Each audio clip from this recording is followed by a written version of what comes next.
In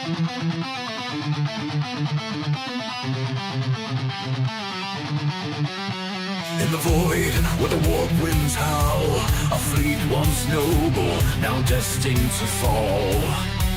Grave wardens stir, betrayal takes shape, Typhon's whispers, sealing their fate.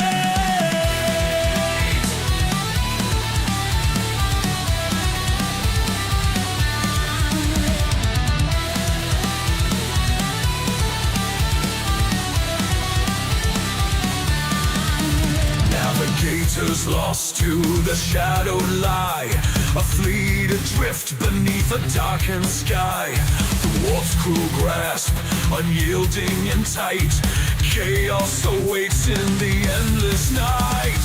Whispers of power, a pestilent tide, Mortarian's pride, with nowhere to hide. The destroyer plague, a grim reward, Nurgle's laughter echoes aboard. Bound by decay, they rise in his name. The death god transformed, never the same. Plague-born sons with torment they bled, shambling forth where angels fear to tread.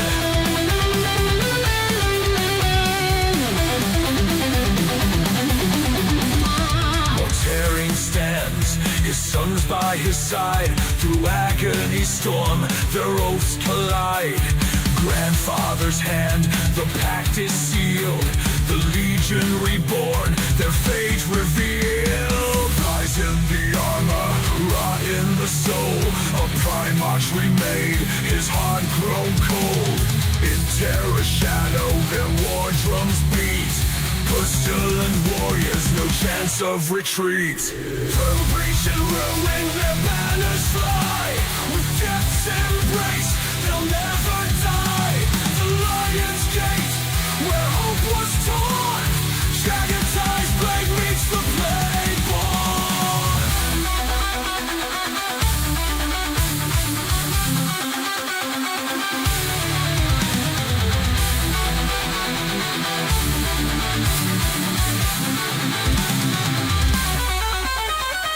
Bound by decay, they rise in his name. The death god transformed, never the same. Plague-born sons with torment they bled, shambling forth where angels fear to tread.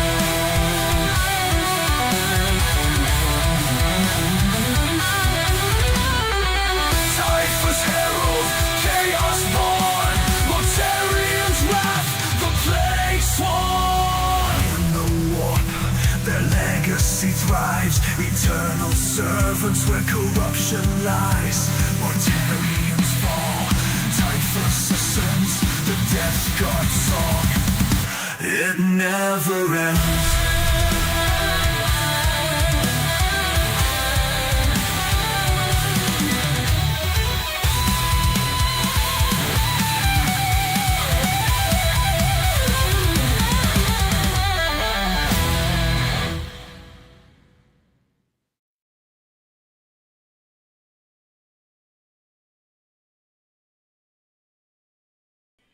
There we go. Excellent. Hello, everybody, and welcome to another not even an episode. Welcome to a hobby hangout. We're discussing Resume podcast. So we've already broken the norm. We're not doing the usual sort of intro stuff here.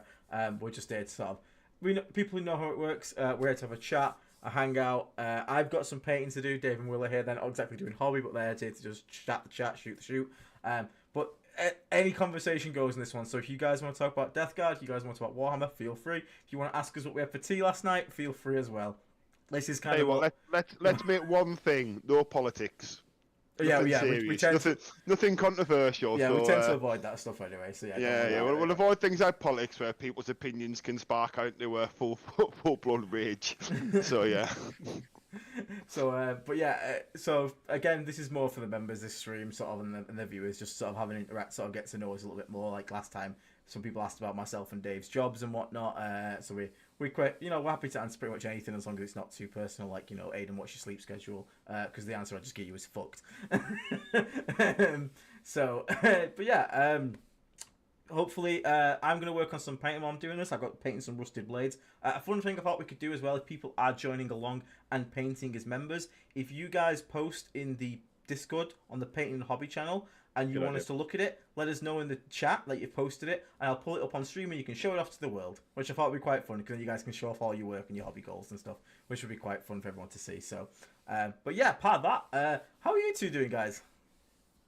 Yeah, pretty good. Like I say, I've not got an awful lot to report. Just trying to work out my list for Manchester. I'm back to Plague Me's jumping out of rhinos, but having played Plague Me's jumping out of rhinos not for a while, and I wonder if I have too many Plague Me's jumping rhinos, because I've finished games where I've just had a rhino with 10 Plague Me's doing nothing.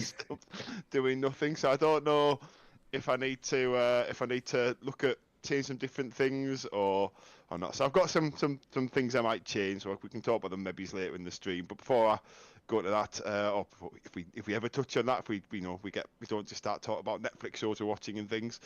Dave, how are you? What have you been up to? Yeah, I'm good, man. I've actually, Evie's my daughter, who's going to be 4 at the end of March. She's she's been a bit unwell, so I've had a half day booked off work today. So I've basically, she's okay. She's just been like basically lying under a duvet and watching cartoons that 4-year-olds watch. So so me on a weekend. Yeah, basically, yeah. So basically, so I've just basically been doing like meeting, like work stuff, then bit of time with her, meeting, bit of time with her. So just kind of been mixing that up because my wife was off with her yesterday. So and then yeah, that's kind of been my day. But yeah, weekend was good. We played. No, what do we do? We just went out about. Yeah, no Warhammer this weekend. Though I did sort out my agenda for this year. I think I've got 4. I'm doing 4 UKTC events, as in big events, and might possibly do 5 if I can. But I've definitely got 4 locked in, and got LVO signed off again. Hell yeah! With the missus. So yeah, she was. We were chatting, and I was like, I kind of positioned it this way, and I kind of was like, well, yeah, I think these are the 4 I want to do. And she was like, oh, well, you're not going to do Vegas this year? And I was like, yes. Yeah, of course I was. No. What I actually said was, look, I know it's a lot for her. I'm like, that's like 4 days of you doing single parenting. So like, I know, and I didn't go last year. So yeah, I hadn't planned on it. She was like, if you want to go. And I was like, all right, then cool, I will. So yeah, that was kind of a nice thing. Half me wanted to like bring up the old, it's a trap. So what are the 4 UKTC events then, Dave? I think I asked you in the chat, but I either lost track of it, or but I suppose if you share it with everyone on the channel, then there might be other people going, or maybe people want to book tickets to see you and meet you. And we're not quite that famous yet, but buys ticket to event, meets Dave, leaves. Yeah, basically. Just very quickly, thank you very much to Oliver Lever for becoming a Plague Marine, mate. Massive appreciate it. You want to get yourself in the Discord? Once you hit the join button, go to our YouTube channel homepage. Go to the posts tab. Scroll down a bit. I will put up a fresh one tonight because it's quite a few posts down now. Actually, click the link, you get inside the Discord, and then yeah, you can get all the good stuff from there. And yeah, thank you very much. So, Dory, we're going to answer your questions in chat once Dave's given us his little rundown into events, and then we'll go through the chat, and we'll go through all the important questions, such as how do each of you make your own cups of tea? That's a very important discussion. It is important. So yeah, but go on, Dave. And when we get to 10K, we will make that tea live on stream. Live tea making stream. So I'm probably going to do. Because I've never done Sheffield and Bristol. So I think I'm going to do those. So Sheffield is April 5th to 6th. Bristol is June 7th to 8th. Obviously LGT, because it's the biggest in Europe. And then I've kind of put at the end, slightly blurrily, Coventry or the Hearts GT, meaning I might try and do both of them. But it'll be one of those two. So I've tried to do some. I've tried to do some that I haven't done. I haven't done the Hearts one before. Haven't done Sheffield, and I haven't done Bristol. Where is the Hearts one? Is that in Edinburgh? It was in Oxford, I think, last year or the year before, and then this year it's currently got venue or location TBC on the UKTC page. So yeah, that's kind of what I'm thinking. Anyone of you guys, Aidan, Will, planning on any of those by any chance, or chat? I should be at Sheffield. You've just reminded me. I'll have to check. Because obviously, so the local ones, I generally buy them as soon as they go up. So, for example, I bought Manchester September last year, but then I keep having like these sort of panic attacks, sort of like trying to think to actually buy a ticket for it. So I'm pretty sure I bought Sheffield as soon as it was released, but I'll double check, and if I don't, I'll buy it, because I couldn't find the Manchester one for ages, because the address, I don't know, you guys will know this, I'm sure lots of people in the chat will. The address that they send the ticket confirmation from is different. It's not a UKTC address. Yeah. So it took me ages to find this. So yeah, so. Well, I bought, in February when they released the LGT tickets, and every year I buy them when they come out, and then I get to like September, the middle of September, and I'm like, where is my ticket? Did I buy one? Do I have to go buy? Yeah, it actually happened. One of the lads, was it Nottingham? It was Nottingham. So a lad who was given to lift down, James, who just listened, he plays Death Guard actually. Like he even booked the accommodation. He was at lending people models, and then on the Thursday before we would drive down, was either Thursday or the Wednesday, message guys, I don't have a ticket. I thought I bought one. So we had to find him a ticket. Luckily, because there'd been that really bad weather in the UK and all the floods, they had a load of drops. So we messaged them, and they were like, there's been loads of drops, so turn up, we'll take your money on the day, and we'll sort of pay into someone who's not got the porn. So it all worked out fine, but yeah, it could have been a complete disaster. It's been a total sellout. I don't know how we get in there. He's booked the accommodation. Amazing. So yeah, I'm now paranoid that that's going to happen to me, so I better make sure I do have a Sheffield ticket, otherwise it could be a bit embarrassing. Any other events planned at this stage, or is it just see how it goes for the rest of the sort of calendar? We were going to do Birmingham, Glasshammer's Birmingham one, but it's on Easter weekend, and Irvin, Dave Owen, who's going to drive me down, because obviously he's got kids. He when he found it was Easter, I think he has some family commitments that he can't get out of. I do as well, usually around there, so. Yeah, so it's one of the, I mean, obviously I don't have kids, so there's nothing stopping me from going there. So I might go if I can either find alternate travel, or, I mean, because obviously I'll be off work on the Friday, so in theory could maybe justify that. But I'd have to sort of speak to the missus and things, basically. She might be a bit pissed if there's a 4-day weekend and I decide to use it playing Warhammer. So yeah, it's one of them ones, isn't it? Yeah. But apart from that, though, one of you guys want to jump back into chat then and have a read through a few bits and call out something? Yeah. So I'll open on my phone. No, I'll start right at the top. So thank you everyone for also being here. Someone put, I'm largely here to Mike Way put, I'm largely here to just abuse Aiden while finishing off my Land Raider. Thank you very much. Sebastian is painting some Plague Marines as he listens in, which is awesome. Lazy DM actually, sorry, someone's replying to someone else. There we go. So the first question we actually got asked on the stream tonight is about the Plague Surgeon. So you have set something up for the Plague Surgeon giveaway, haven't you, Dave? Yeah, and apologies if I missed it. Did you send me a graphic? Good point. I will make that for you. Yes. So yes, but I can talk to that really quickly.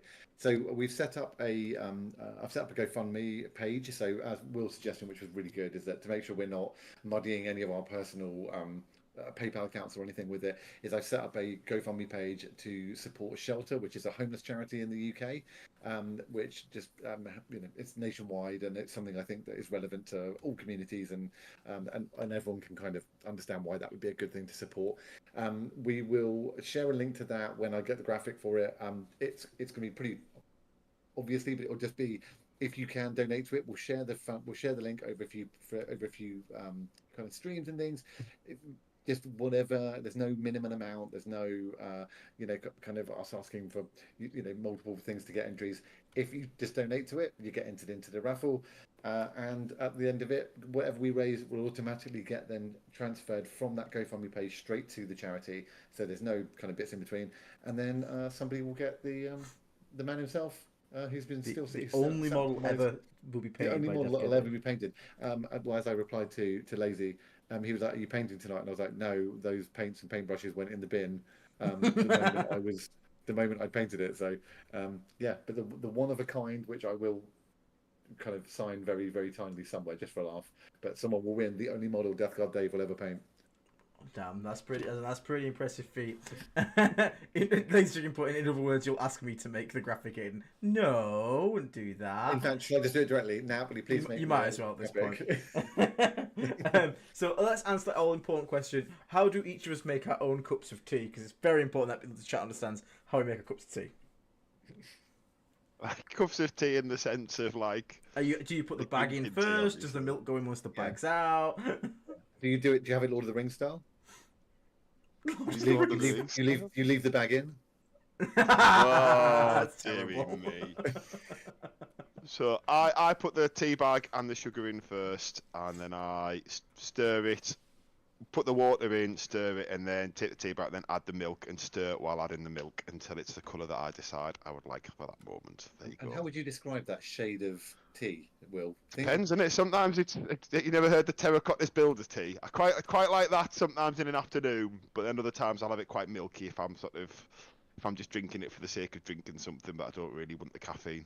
But I have to say, I am a coffee person, really. So tea, I only have tea when I've got no coffee. It's the reality. Yeah, I drink coffee pretty much exclusively. Yeah, my tea format is no sugar, but is bag, hot water, milk, and then I'm same as you will get it to the kind of consistency and color consistency. Like chewy. Get it to the color I kind of like, and then but I leave the bag in there. And Nice. I am an abomination of an Englishman. I do not drink tea at all. I don't like it. I think it tastes awful. So to be honest, She doesn't like tea. you both also prefer coffee, so we are an absolute failure of a trio. Do you know what? Ian? I'll save you here in the British traditions because you do like gravy, don't you? I do hate like gravy. with a passion gravy. No. So like, I feel like I'm the only English person who doesn't like gravy. Like whenever we go Really? out for Sunday lunch, I really like Sunday lunch. I order it without gravy. You have and it like, dry. literally, I like dry food. You I feel like psychopath. sometimes the restaurant goes quiet. Would you like some extra gravy, sir? No, thanks. I prefer mine extra dry. I want to choke on mine. I think, So yeah. I think this. So, someone asked. Who asked was it? Because Matthew, that's kind of what I was getting at. Matthew in chat said, "Describe the preferred tea color using Warhammer paint colors." That's what I was hoping one of you two would reply with. So I've actually gone and found Elven flesh. There you go. Citadel base. I think is a color that I would describe my tea color as. I think mine's elven flesh. I'm just searching what elven flesh looks I've like. got a link in the chat to that. Yeah, we'll paint go colour. elven flesh. There we go. Or is elven flesh? Are they even the colour anymore? Is your tea's pallid witch flesh or Cadian flesh? There you go. Cadian flesh. Yeah, they don't do that, do they? Yeah. My preferred tea color is Death Guard green. Oh, good lord. So yeah. Or Kislev flesh. Actually, I'll go with Kislev flesh. That's the one. Okay. A bit What's paler. next? Wise. Dear God. Right, okay, so that is how we make our own teas. So a serious question now. How are we feeling about Death Guard into Eldar being a tough few test games so far for the Death Guard? Triple Has anyone, PVC. has anyone played against Eldar yet? Because I still haven't. No, I haven't. No, I haven't. I- I'm trying to set up a game. I'm trying I to set up should a have. game. Yeah, I'm trying to set up a game with someone at club. I've got a pre. I would have had it this week, but I've got a pre-booked request from someone who's a Thousand Suns player. So I've got that game, but the week after I will be playing Eldar. I'm going to try and get a TTS game in some point next week versus Eldar because I really need to understand what they do. But I mean, from what I saw on Meta Monday this week, this is the first proper week Eldar were out in the meta, and Death Guard still had a 56% win rate this week. So Death Guard still seems to be doing pretty strong even in the Eldar meta. Bridgehead still seems to be the monster on the scene at the moment over Eldar as such. But I think if you try to do traditional build, it'll be kind of tough. But I think with the indirect and okay, we all know, for example, Fire Dragons will kill any vehicle you look at. But the problem is, if the Eldar player has 1 or 2 units of Fire Dragons and I'm playing Plague Storm, cool, you will kill 2 tanks, you will both lose both your squads, and I have 11 more. Good luck. So it's gonna be an interesting one. We really need to see how it comes out. But at the moment, the Eldar meta and the Eldar builds are still kind of settling, so it's hard to know what we're gonna do until the Eldar sort of go-to build that you're gonna see everywhere settles in more. Because the difference between their book and a lot of the books is it's not one standout detachment, one standout unit that kind of just makes the book good. It's all kind of good, so people are having a hard time figuring it out. But it depends how the meta shifts, because at the moment we're going to see probably Eldar get more transports in the list because a lot of people bring in indirect to kill Eldar, and that does work. Eldar die to indirect, and we'll be doing the same. Yeah. I got triple PBC. Even Havoc launches off Knights kill them. Yeah. So it's I a mean, weird one. Go on, Will. I don't think you'll get the fire dragons, though, will you? Because don't they get back into transports when they kill something? One unit can. One unit can, Oh, okay. and their transports aren't particularly tough. Yeah. So if they do bring stuff out, you've got a chance. Even if they jump back in, you still with all the tanks are going to pop that vehicle. Yeah, you can even potentially boil blight the thing to death and just indirect it, and you can do a good chunk to it. As long as you sort of follow up and maybe finish it like a solo deep strike typhus with mortal wounds, like that might I think be. that was an incredibly long way round of us saying we're not sure yet. It is, yeah. We're not too sure just yet because, like I said, we've still got to play into it. And to be honest, I think a lot of local players are still hobby lagging on it. So like they're still building the models or painting them up. So I don't think we're going to see the full power of Eldar just yet until it sort of like really kicks in like probably 2 to 3 weeks when people start figuring stuff out, and then we'll be able to make a better assessment of the meta. But yeah, and also I was going to say that we talk about Bridgehead and Eldar being issues, but then we saw Box go and win with off-meta Custodes up at GW's place like. But the GW one's not really weird tournaments, so like I've heard, like not to discount anyone's wins because obviously it's still a game, but I've heard that their tournaments are like wildly not competitive in the sense of like they play on boards that aren't flat, don't they? They have those boards where it's like thing and like models could just like slip down hills and stuff like that. That's been fixed. Yeah, that used to be what it's like. I went to a doubles tournament back last edition and it was horrendous, man. There was like we played on a board and we had like a Night Castle and Deathwatch against like someone who'd brought like 8 Hell Brutes between them, and then there was nowhere they could hide. We just started over a castle on the other side of the board on a hammer and anvil 72 inches away, like cool, I'm just gonna start popping them. So it can be pretty horrendous, but they've fixed it so they actually have GW terrain now properly and stuff like that. So it is better than it used to be. Whether like you get the camera focus, there you go. Whether you get the same like caliber like players going there, but there's still people who go with the intention to win. I mean, it's always it's still hard to win 5 games, isn't it? Really Event's an event, isn't it? Yeah, I just heard. Regardless, especially as you start getting to the top of the pyramid, like the games get hard anyway, right? Yeah, I just heard that they had the classic. I don't know if people remember these boards. You used to have them in Games Workshop shops.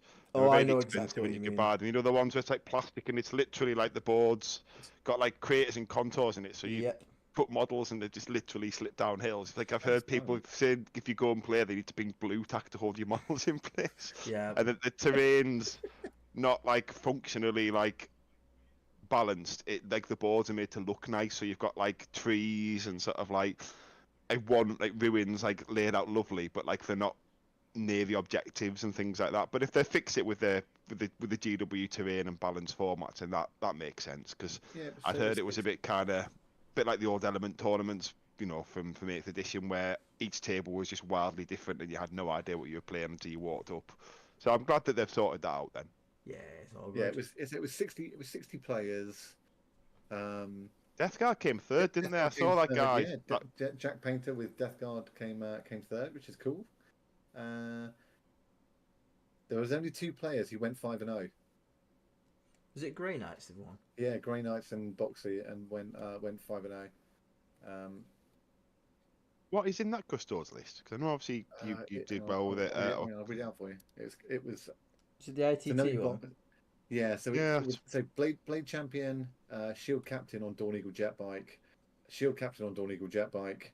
One of them the first one had an enhancement. I don't know what it does. I won't pretend to. Panoptisvex. Ignore cover. Okay, ignore cover. 1 unit of Custodian Guard, an Alaris Custodians. That's 2 units of 3. 1 unit of Venatari. 2 units of Venatari, a 3 and a 6. Praetors, unit of 2. Praetors, unit of 2. Praetors, unit of 2. 1 unit of Witchleakers. Okay, so there's no tanks and there's no Caladius and there's no Dreadnoughts. Classic Box just going like, I can see some tech in here with completely random like stuff that no one else takes out in the list and does it. But yeah, it looked like it was pretty good fun there for people. What's the top 10 look like? Custodes, Grey Knights, Death Guard, Astartes, not sure which one without opening the list, which I will. That Death Guard list is pretty wild as well. I had a look at that before. Second Death Guard list in the top 10 at number 6. Yeah. So once again, Death Guard. So there were three Custodes lists in the top 10. Two Death Guard, one Tau. Chaos How Demon many Zone players were there? 60. Oh, I thought it was a super major. I think I'd heard something it was a super major. I think that was on Yeah. one of the videos that reviewed it. But I 50, think that might have just 54 players. I think that might have just been either misspoke or I misheard. Then I thought it was like a 200 person event. No, they're not massive, which is annoying because like I'd like to Yeah. go to one, but good luck getting a ticket because those things go out in Yeah. half a second. Also, thanks to Boss Gaming Clips for becoming a playing ring. Hey, thank you very much, mate. Appreciate it. Yeah, I know you did that. I know you did that a while ago, but we were just chatting nonsense for a little bit. So That is what we thank do you very best. much. So just going through the chat again, we've got where was it? Travis. Travis is saying, "What did you have to eat last night?" Okay, we'll go to that. And how does one decide what and how many units go into reserves? So like, what's your guys' thought? I enjoy. In fact, this guys' new rule in the Hobby Hangout: if you want to ask a question about Death Guard and tactically or playing them, you have to wrap it in a nonsense, irrelevant question first. So hence, what did you have for dinner and how would you play this? Is a great way to phrase it. I had beef stew last night with homemade dumplings, which I fucked up. Oh, Go well. spaghetti bolognese. Hell yeah, I love a good spag bowl. Well, I had some spaghetti, but I also had like breaded, kind of flattened chicken breast with it as well. Oh, they're call called. it I know mayonnaise, what they're. though. I can't tell what they're called. They're No, called. no, it's not an escalope. Oh, I thought this is schnitzel. Is that not what they're called? Similar thing, yeah. Yeah, that's Yeah, normally yeah. pork, Version I of it. think, isn't it? Schnitzel. Yeah. So I had Yeah. that, but We're very cultured here. what was what was the wrap-up question? So What did you it have was last night? about how many units go into reserves. reserves? I'll answer mine first. So if I'm playing Plague Storm, and depending on what my I will happily put all three Predator Destructors into reserve. Being an answer, because if you're playing heavy hull Plague Storm, then that lets you hide everything else. That is true. I would, unless my matchup is like at LVO 160 ad mech models on the table, then I would just set up a gun line and be like, I don't care if I hide anything. But if I want to hide those tanks, if I don't go first, and I want then options to pick up units after my opponent's moved, that would be one of my first points of call. Makes sense, yeah. Okay, It depends on what you're playing against, doesn't it? Really. And also the list. I think there are times when you wouldn't put anything in reserve, as I've been punished for recently a couple of times, to be honest. GSC, for example, do not reserve anything against GSC. It's a trap. And highly mobile. Sometimes World Eaters as well, actually. Yeah, I I have to agree. say. If you depends on the World Eaters build and the player. But armies that can just pin you in your deployment zone, and that's what they're trying to do. NIDs, some builds of NIDs will do it as well, where they're just gonna throw waves of chaff at you and zone out the board. Where you're better just having the guns turn one, and because you might not be able to get them in a very good place. Like I've played the reason I stopped taking Plague Storm was the last game I played was against Genestealer Cult, and I had one place I could bring stuff in the corner of my objective on turn 2. So that was my and the game just went completely sideways because he ended up with all the good shooting that I thought was gonna be needed to pick in, and so that's something to sort of take into account. But in a normal game, I think it depends on your list and what you're against and what also. Do you know, actually, this is one tip that I've come a cropper with, and I think it's worth sort of mentioning if that's a question you're thinking about. If they're coming in from reserve, look at the terrain. For example, depending on what you're bringing in, if there's ruins that touch the board edge, and you're trying to bring in tanks or knights or vehicles, probably don't reserve anything, because likely the reserve spot will have to come in behind a ruin, and it might be that you lose all your movement. Some of the Glasshammer boards, for example, are like that, and a lot of the WTC boards are like that, and also a few of the ones. That's something to be aware of. Basically, like look at the board edges and see realistically where you can bring it in on a board edge, and if you're going to get stuck behind terrain and lose all your movement. So that's something to sort of to think about, I guess. But go on, Aidan. I feel like yours will be the one that'll be there. Yours will be the real sort of the real answer to this question. No, it's kind of a mixture of everything you say. So it's a question of, one, if I'm bringing some like Terminators, or like anything that what Deep Striker needs to charge, there's a limit of 2 because I'm only gonna get 2 rapid ingresses off. I'm never banking on 9-inch charge ever. If I ever take a 9-inch charge, it's because they're coming in, they're doing the important thing, but naturally by just coming in and spraying something, that was the important bit. And I'll roll the 9 if it's like a bonus. But I'm never just dropping something with a goal on 9 inches. So if I'm bringing like Terminators, max of 2 in reserves because I've only got 2 rapid ingresses. That's it. So I won't put any extra of them I put them on the board. It can be things like you said, deployment space if you want to be able to hide everything. What Will said is very true as well. If you're going to get pressured in real quickly, then it's important to have all your guns on the board to clear out as much as possible. Because I saw a game where an opponent put like 1,000 points in reserves, and then he didn't get first turn, and his opponent got first turn and just ran his entire army at him. And then turn 2, the guy had literally nowhere to bring in his reserves, and then got tabled. It's like, cool. That was a bit of a mistake there. So it's a bit of a combination. And also, keeping something to keep people honest as well in reserves is nice. Like, even if it's just a single Predator, we're like, well, you know, I like stuff. Oh, a Carnivore's great. Carnivore means, like... Yeah. Okay, so here's the thing. Reserves also force your opponent to do things. So for especially shooting reserves can do this. People don't put enough shooting units in reserves. So you can put a good shooting unit in reserves and rapid ingress that thing, which means you can come on 9 inches away and then drive its 10, 12, whatever it is, to get an angle and shoot. To stop this happening to the opponent has to put out units on the flanks forward. They need to push forward so you can't just come in, drive and shoot something. This means your opponent has to put things forward. That gives you things you can charge. That gives you things you can trade into. And if your opponent is running quite an elite army, chances are they can't really put something out there for free for screening. And then you go, cool, you put some out there. I keep my thing in reserves for turn 2. I shoot the thing you brought in off to push me out from reserves. Cool, let's go again. Turn 3, do you want to send out another unit to try and screen me out? And I'll shoot and kill that one. At that point, you've got 2 free trades for nothing. And then you can just bring in the reserves thing anyway. It doesn't really matter at that point. And if you don't do it, you can bring in... Like, I was against the Grey Knight player at ITT.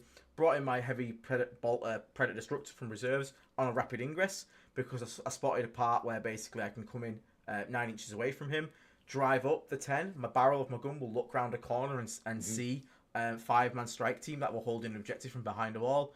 Drove up to them. Boyle blighted them. Bang. Gone. Deleted.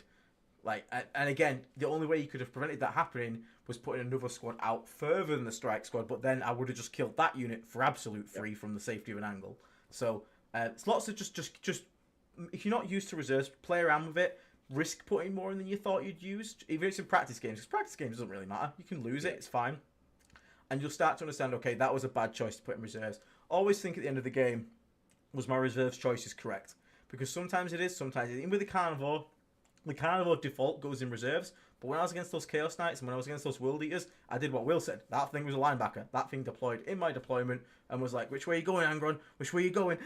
And he ran after Angron and smacked him. So yeah, play around with it and you'll just sort of come to you naturally. But because the unfortunate answer is there is no right answer. It really depends on every game. And the more you missed as well. Yeah, totally. So there's a lot of things to it, but in general, just keep practicing, keep trying new things, and when it doesn't work out, don't just say, oh, I messed that up. Figure out why you messed it up, why the choice was bad, like what happened, and then learn from it. You will learn more from your mistakes than you do from doing stuff right. Awesome. Yeah, true. Because question came in before, well, I set the stupid rule. Lads, Plague Bus, how do you drive it? YOLO or with some meat buffer in front? Meat buffer. Meat buffer in front. I'm guessing... Now, I guess my question is do you mean you've got 5 Plague Marines also in the Plague Bus, or are you screening it? Is that your question? And that was from Wimac. So if you're still with us, feel free to follow up on that one. The Plague Bus and me have got a weird relationship. I do really like it, and I've said on multiple episodes, I think you've got to have multiple rhinos to make it work. I think the whole point is you kill the rhino, but the rhino isn't doing the damage. I have found when you have Plague Marines as well, sometimes the Plague Bus loses its it doesn't do well as a dual purpose. Like sometimes it stays in a room where you wouldn't say say it's got 2 5-man plague marines, that you want the 2 5 plague marines to jump out from there, but then you hit the point where you can't move it. You can't move it and keep the plague marines in the same spot. Sometimes if you deploy to use the plague bus, firing deck with the sorcerers, it's out of position for where you want the plague marines to be. So I've yet to try it because I just haven't done it that way. I am coming around to you probably need to have a rhino just with the 2 sorcerers, maybe with 1 plague marine unit, as I know Aidan likes to do. But I think that's something to sort of take into consideration as well. I think when you give it too many jobs, I think it's sort of like it gets stuck doing one and not the other. I don't know if you guys have found that, because I know you guys use it a lot more than me. I like bringing the thing in from strategic reserves, like I said then, because I just think there's funny things you can do with it, a rapid ingress, and it just drives it to an objective, obliterates what was on it, and drops 5 guys off on it. But I don't ever just send out the plague bus like on its own. I don't just YOLO it at my opponents. If I do that, it's a very specific scenario where with the double rhino, which Will said, where it's sort of on the middle L of a UKTC, the middle objective, and what I'll do is I'll swing 1 rhino around the building, so that I can, when the rhino dies, the guys can disembark inside the wall on my side to be safe. And what they'll do is they'll shoot off whatever my opponent's put on the center objective, kill that thing. The opponent shoots back, kills the rhino. I disembark on the other side of the wall, and in my turn, I get in the now empty rhino that dropped off the first 10 guys somewhere, and then rinse and repeat it again. But I never just find myself being like bombing it straight at the opponent YOLO style. It's always part of something, or if it's going to do the YOLO style, it's from reserves where it, like, coming at an angle where it can't get shot, and then it's driving, it's 12 and shooting. Yeah, I think that's how I mainly play the plague bus anyway. Yeah, I'd agree. I think I would, if I have got 5 plague marines in it, then I use it as an even bigger from reserves bomb, which is that they're all shooty, and I then basically bring the plague bus on, get an angle on something, get out the plague marines, and then I've got tons of fire, even more than the plague bus, which I find is a useful thing when you play something like into Chaos Knights or something like that. Is then you've actually got an ability to pick up, or if someone's put say a couple of vehicles out, and you've damaged 1, and like you've chipped some wounds off them, bringing in the plague bus and then disembarking the marines to like unload all of that firepower across 2 with grenades is actually a really good way to kill a couple of wounded vehicles. And then that becomes a really good, you make a really big hole on one side, and then usually there's not enough firepower left to then kill your plague bus. Your marines can jump back in it, and then that thing can drive off, and then either move on to a point or push a flank or something. So I would say that. Nice. That's fair. I mean, I find it a bit underwhelming, the plague bus, whenever I use it. I have to say, I don't hate it, but I also don't love it. I find it sometimes it just trades up so hard. It's like I don't think it does. Like whenever I roll, it never connects the way that you think it's going to. Like it's wounding I suppose it's wounding. It depends what you're shooting, I guess. It's 2d6 plus 6, and then and if you've got them in contagion, it's AP3. Yeah, it doesn't need no cover though. It's yeah, no, but that's fine. I mean, if they get covered, it goes back to AP2. Ooh, it's like it's still pretty good. I know what you mean, man. It's like, but this is what is eternally. I find a lot of times it's wounding on 5s is what I've found. Like I find when I'm shooting into like more meaningful targets, I don't know, like the stuff it kills at the light targets it kills. Yeah. Everything else kills me, if that makes sense. And the stuff I don't know. I maybe need to pull it out again. I know what you mean. Then it is often into something really big. It is 5s, but usually you've got so many attacks going in because you're only rolling to wound. Like I find that you do get them through, and if you're rolling it into something that's like a tank and you're AP3 into it or AP2 into it, like it is failing those 5s that are going through quite frequently. And then of course it's casino dice, right? Then you're D3ing it, but sometimes it takes you get 3 good D3 rolls and you finish something off really easily. But but you're right, it is still a gamble, and it's. I think Will just needs to roll more 6s. Do you know what, mate? My dice recently haven't been the best. I keep getting dice. Yeah. Yeah, maybe have you seen it? Like I rolled 5 Death Shroud into some World Eaters Corn Berserkers the other day. Oh no. And across so 5 Death Shroud because I did all this debuff stuff and lived through them hitting me first with the guy who lets him fight first and does he sniped out Typhus. So I rolled the 20 dice, rolled 7 1s on the first one, and then rolled 3 more 1s on the wound roll after that. and then he just made like he made four sixes on his no, he rolled 1 6-up save, and then he And then made loads of feel no pains. 4 6-up on his fail no pains, and and then the slap back the next time I didn't have the CP, did the -1 damage. What's that guy? What's he called? The Massive Executions. Oh yeah. He soloed the whole squad on his own. Ouch. That's unlucky. That is a bit Like unlucky. he rolled 3 flat damage, 3 dev wounds. That was 3 of them gone. Then I think I had because he rolled loads of 6s, which gives him extra attacks, doesn't it? Yeah. And then I made, basically I failed. I think I had to roll 2 or 3. I think I had to roll 3 saves and failed all 3 of them as well. Yeah. Yeah, it was one of those games where it's just okay, this is how it goes. But yeah, so I don't know. Maybe it's my. I also played Andy QC the other day. I shot a brigand at his 5. His what they call flared ones. Yeah. Yeah, the brigand only hit with 3 shots. How? Hit on 2s. Okay, yeah, you're cursed. What's going on? Yeah, and then rolled a 1 to wound as well. And then the mortar did nothing. And then the other 2 brigands' mortars did nothing. And then he regrew onto the point and took the objective that I'd been trying to stop. Oh no. Yeah, well, you definitely need to just kind of. I need to get some new dice, don't I? Yeah, It's like, you do. it's like almost back-to-back games. This is happening now. Sorry, just very quickly. Thank you very much, Previous Williams, for the $4.99 super chat. DRP the best. Thank you so much, mate. That's very kind words there. And also thank you, Liz Chicken, for the 1 gifted membership. Congrats to the person that got that. Once again, come to our YouTube channel homepage, go to the post tab, scroll down, find the link, get yourself in the Discord, and thank you there to Liz Chicken for gifting that membership there. And I was just going to follow on another really nice comment from Chris Valentine. Just said, "Legends, thanks for being awesome. I was wondering if I could get your advice on starting my army. I have the DG kill team and 2 war dogs. Do you think it's worth going combat patrol next?" So, what was the question again? Sorry. The question was, I was wondering if I could get your advice on starting my army. I have the DG kill team and 2 war dogs to make Will happy. Do you think it's worth going combat patrol next? okay, so very quickly, just in case you don't know, the Combat Patrol has been removed from GW's website. Well, it's out of stock, and I don't see it coming back. On Element Games' website, though, baby. It is, yeah. It's affiliate link. Good plug, good plug. Well done, Will. Like, comment, subscribe. So there's a good chance that Combat Patrol, once it's sold out at places, is going to be gone. A lot of people don't like the Combat Patrol box because it has 30 zombies in it. I actually don't mind it. I think you get the Typhus, Biology Putrefied, and Plague Marines are all staples of our list, so they're all great. And Poxwalkers, especially if you're new to the hobby, we all need 10 douchebags to sit at home and hold an objective all game. I would also say, not to cut across Aiden's point, you can easily proxy Poxwalkers as cultists as well. No one's going with the tongue twister. Proxy boxes. So, proxy boxes. Yeah.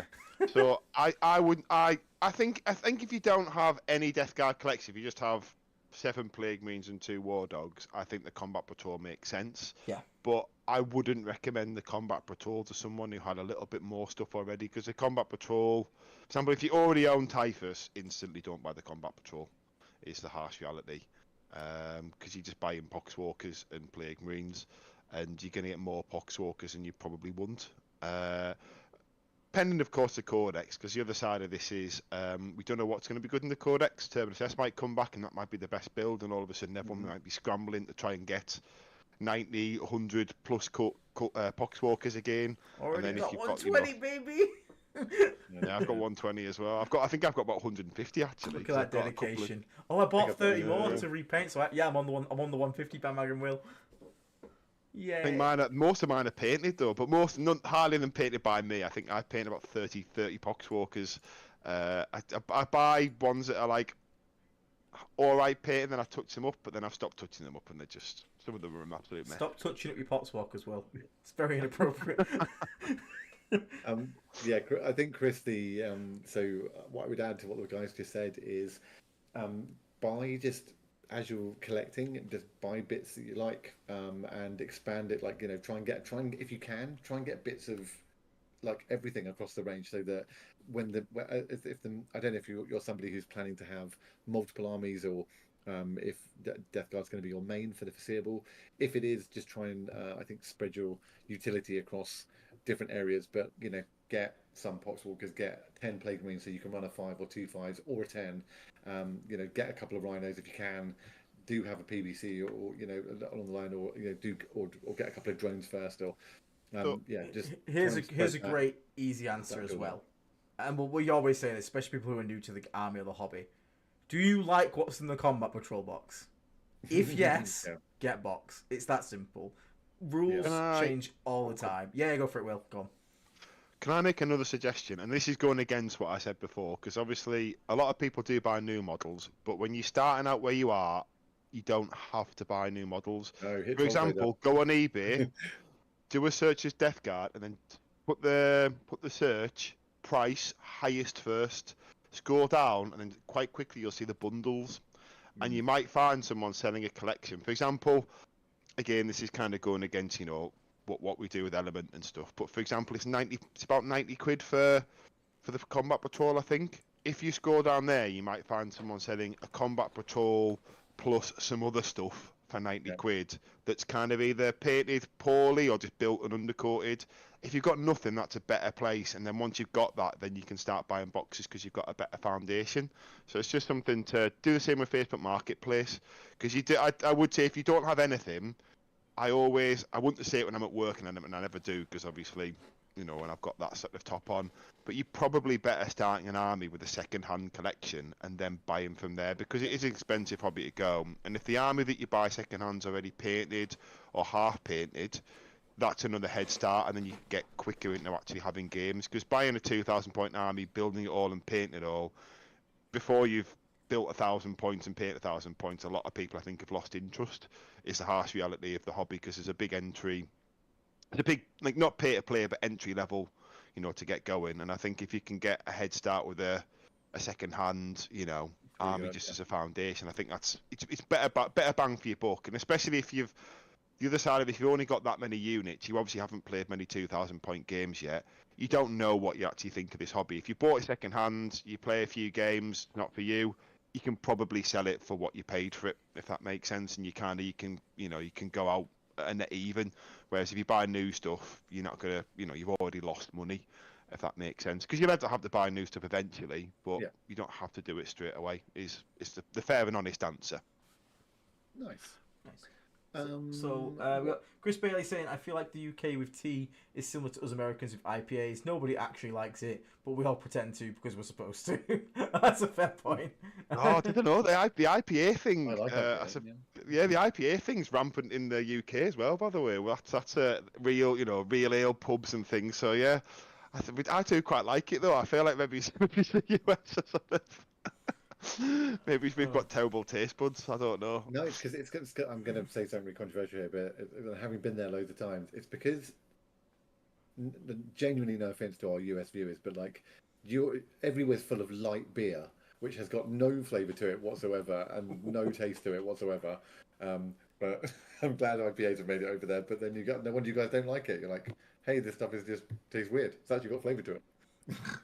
Tell you what, though, I mean, when we're talking about drinks going backwards and forwards over the pond, I do thank America for Mountain Dew. I'm obsessed with Mountain Dew at the moment. I don't think the one that we get, though. I think apparently it's a different recipe from the UK one. Probably apparently is. ours doesn't have as much caffeine. I don't know if it's got any caffeine in, or no more than like a Coke anyway. But yeah, I'm obsessed with Mountain Dew at the moment. Oh, dear me. We got Eddie Teddy, who says, any tips on blowing a Land Raider? I hope you mean blowing up a Land Raider.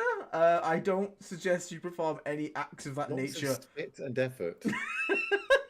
I mean, I think we're just going to avoid that question. Could blowing be a... I think he means blowing up. Could be if could be a typo. If you mean blowing up a Land Raider, grenades plus typhus plus a Brigand 2, or just boil the thing with -1 save and shoot the shit out of it. Or just hit it with Death Shroud. Death Shroud with a lot of contagion. The one reliable way to kill it is a carnivore in contagion. Another unit puts it contagion, and a carnivore should kill it on average dice. But I mean, you hit on 2s, wound on 3s, and you go nearly through its armor. I think it gets a 6-up save, and that's it. Yeah, and Roland also comes in with blowing a Land Raider ? Lots of spit and effort. So he's also on the same side of Dave there with his thingy. Probably want to suck rather than blow as well, if you want a pro tip. Or I would just say that blowing a Land Raider would suck. We're moving on. We're moving on. Okay, Hugh Jane. Why is Hugh? Yeah, why is Hugh getting bent out of shape? What's going on? What's happened? Where? He said, "I said I'd be here, and I made it all in capital letters. Just went turbo through the grocery store to make it." Thank you for your efforts. Hugh Janus, his dedication to us is incredible. Thank you so much, Hugh. I want to ask you, James, is that your real name? There's no way. There's no way. I don't know, Hugh Janus. This is quite a real name. It's just when you pronounce it, obviously, I kind of want to know, like. That would be pretty funny if it is. I hope it's not for his sake. As someone with a second name Smalley and got bullied in high school enough for that one, I don't think I would like to be called Hugh Janus. Prometheus Williams, how many green socks do you own, and what do you think about Horus Heresy Land Raiders? I own actually a fair amount of green socks. They're actually more like aquamarine at the moment though. But I own a fair few pair, like 3 pairs probably, like green socks, which is a lot for me. I don't have too many socks because the dog eats every sock I buy, so so I restock them and they find them with holes in quite quickly. As for the Horus Heresy Land Raider, I'm going to come out and say I fucking hate them. I think they look disgusting. It looks bad. Sorry, but it's a question. No.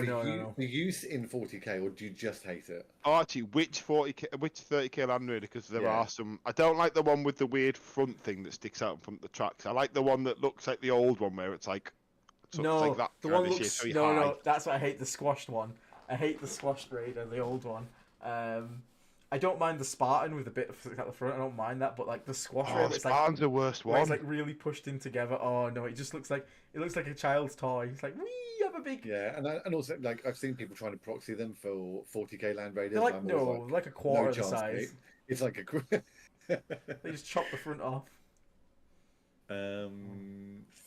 What else we got? So we've got. It's a Proteus. I think that looks good. Is that the one that you hate? No, I can't stand the Proteus, mate. I can't stand it. Oh, sorry. I know you, but Will likes his retro stuff, don't you? Yeah, it reminds me of the original. Because for years the Land Raider was in all the codexes, but there was never a model outside of Rogue Trader. And I remember when we were kids, always looking at the pictures and like thinking how cool it would be to have a Land Raider. And I remember when the new Land Raider kit got released, and it is a sick kit. But like, there's a couple of guys at our club, like the older guys, had the original Rogue Trader ones. Yeah. And like they did look derpy. Don't get me wrong. Because my favourite about the Land Raider is because you used to be able to flip tanks. That used to be one of the things. I think in second edition you rolled to see what could happen. You could lose a track. You could lose a track. Don't tell me it could still work because the tracks went over. It could, yeah, because the tracks went all the way around. That was genuinely its rule. Like you couldn't flip it over. Like it was good. That was its rule. No, I'm just thinking of Robot Wars. That's all I can think of. Oh, but yeah, that's a bit of Warhammer trivia there. That's fair enough. So we got IG Knight. Greetings, me and my buddies recently got back into 40k. You've been a great resource for me since I played Death Guard. Thank you for the content. You're very welcome, mate. I'm glad you enjoy it, and I'm glad you and your mates got back into 40k. It's a very cool hobby, and you meet some awesome people, and I hope you guys are having a blast with it here. Phil Gagnon, I have a game versus World Eaters tonight against my Flyblown host. I'm guessing the stealth won't be much help. Feel like screening units are going to be the key. Yeah, it is. Yeah, scout back. No, scout forward still. Yeah. I think that's a really rough matchup for Death Guard. I think you'll be lucky to get the W. I think the way you could pull it out is because I haven't tried my Flyball on this. My Flyball on this has 3 brigands, which basically use the poxwalkers as a screen, and you can engage in a firefight. I wonder if something like that would work. Like if you've got a lot of guns in the list, maybe you can. But I think just straight up combat, your Death Shroud will kill them. I suppose actually no, unless you've gone the Death Shroud, unless you've got 6 into Death Shroud that shut down combat hard. I suppose you can still just put three Death Shroud, 3 sorcerers, 2 Nurglings. That's pretty rough for World Eaters. That definitely flips over. But I think like Aiden's Flyborn list, I think that might be a rough day in the office against World Eaters. I think those poxwalkers are not going to last very long. We'll put it that way. You basically need to make sure that your poxwalker screens are maximum space. Take out the maximum screen because you don't want to lose 2 of those screens in a turn, and you need to make sure they can't pan afterwards. And then it's gonna be rough though. You basically get all the great tools within play company to deal with it, and then just throw them all in the bin. It is gonna be rough, but hey, just give it your best, give it your all. just remember, like, keep scouting forward, keep trying to pressure off objectives best you can. But again, if Flyborn is open to more bad matchups than Plague companies, and it's just sometimes it's the way the dice roll there, guys. Yeah. James T, loved the 6++ game last weekend. Oh, thank you very much. He did ask me, did I enjoy it? I did enjoy it. It was a blast. It was good fun, good laugh again. Lovely opponent. And playing against Tau, probably the most fun game I've played against Tau. I genuinely don't enjoy playing against Tau. Sorry, no offense, Tau players. It's just you guys don't like glorious melee combat, and you like to run away from me all the time, which is very frustrating when I move 4 inches. But that game was very fun. Lots of silly back and forth and absolute nonsense of stuff exploding all the time. And Rampagers just smashing a bloat drone for 9 mortal wounds casually. But and also, what is everyone's favourite chocolate? Ooh, that's a good one. Are we talking? I mean, depends. Are we talking chocolate as in like brand or like flavour? I think we're about like bar. Like if you went to a shop right now, what would you grab? Walnut, I reckon. I was going to say I'm a big fan of a Lindor. That's a good show. That's not a chocolate bar though, is it? God, I don't know. I'd still say if we're going down that road at Christmas, my favourite thing is to eat basically an entire box of Ferrero Rocher. Oh, do you know what? Actually, do you know what? Like I've got this is people take the piss out of me who live with whoever live with my missus thinks it's hilarious. I love quality streets to the point where like if the quality streets are on offer, I will just randomly come back from the shop with a box of quality streets and just sit and eat quality streets on a random evening. Well, like, if it makes you happy, I support it. Yeah, but I don't like certain flavours. I don't like the coconut ones. And I'm not a huge fan of the dirty pennies, we call them, the toffee pennies. Oh no. So they generally get left. But yeah, nearly everything at quality streets, yeah. Okay, I'm thinking about quality streets. I changed my mood for when we mood for chocolate quite a bit. Like at the moment I'm craving white chocolate. I don't know why, but like I wouldn't normally go for like white chocolate, but like right now I am.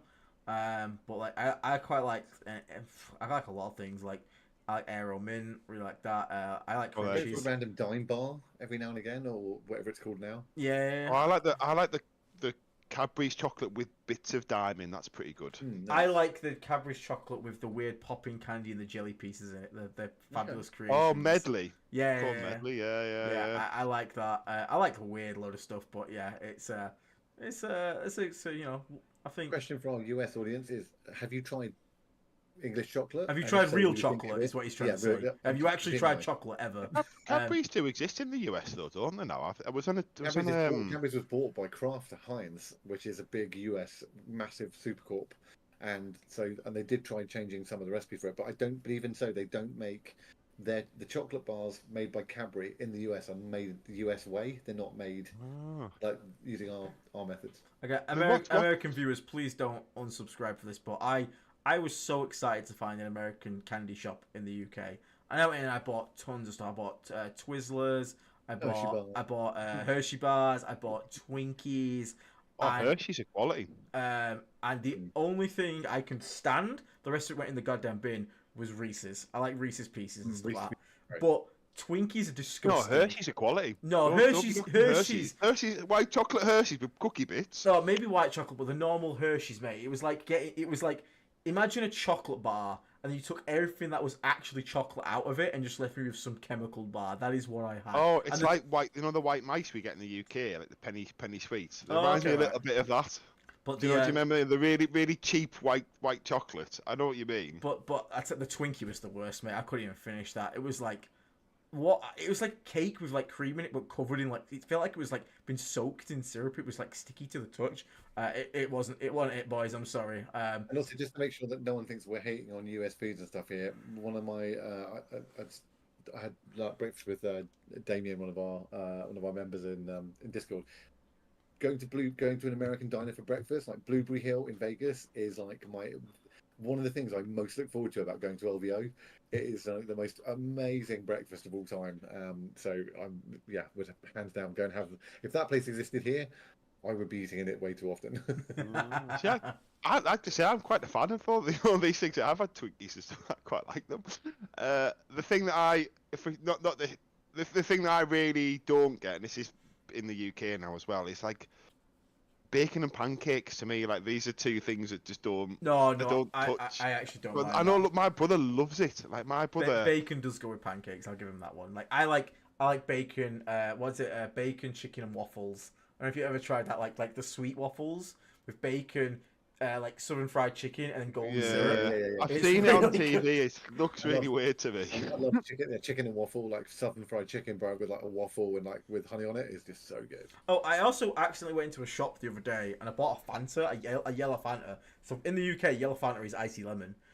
I was misled. I actually purchased an American version of pineapple Fanta, and That's good. you know what? It probably would be good until I realised that one can has 90% of my daily sugar in it. In a can.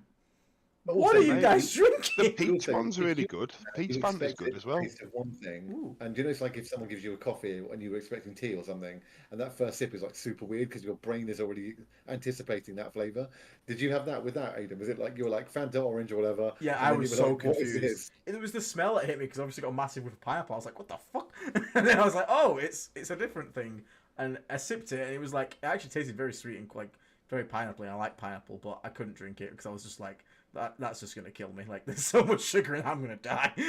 I love that. They have them in Fanboy, you know. Oh, do they? You know, if you go Fanboy upstairs, yeah, they have like a random selection of American drinks. They cost a fortune though, so if you import, they're like $2.50 a can. That's the thing that always makes me like turn my nose by it. But I love the taste of the pineapple and the peach one. The strawberry one's weird though. I'm not a fan of the strawberry one. So I hope we're not offending our American viewers here. I don't think we are because they just put our food is pure poison, and in the US we drink diabetes in a can or bottle form daily. So they seem to be in agreement with us here. So. You can send your diabetes in a can my way if it's Mountain Dew. Yeah, and like, don't get me wrong, we are criminals in the UK as well. We enjoy what we call beige tapas. Everything we have is just beige. Like, the most boring. Like, we're not great either. We should look to like the more European countries for better stuff like that. But yeah, it was quite a funny topic to touch on. So yeah, that's everyone's sort of favourite chocolate there. Dave, a follow-up to reserves question. If you bring a Predator in from reserves, can you use the Boil Bite strat to make them heavy, or do they count as moved? No, they've already counted as making a normal move. Thank you very much, Mr. Dave. Mike Way, Aidan barely has 9 inches in height. There's no way he's going to risk that on a 9-inch roll. Thanks, Mike. Appreciate it, buddy.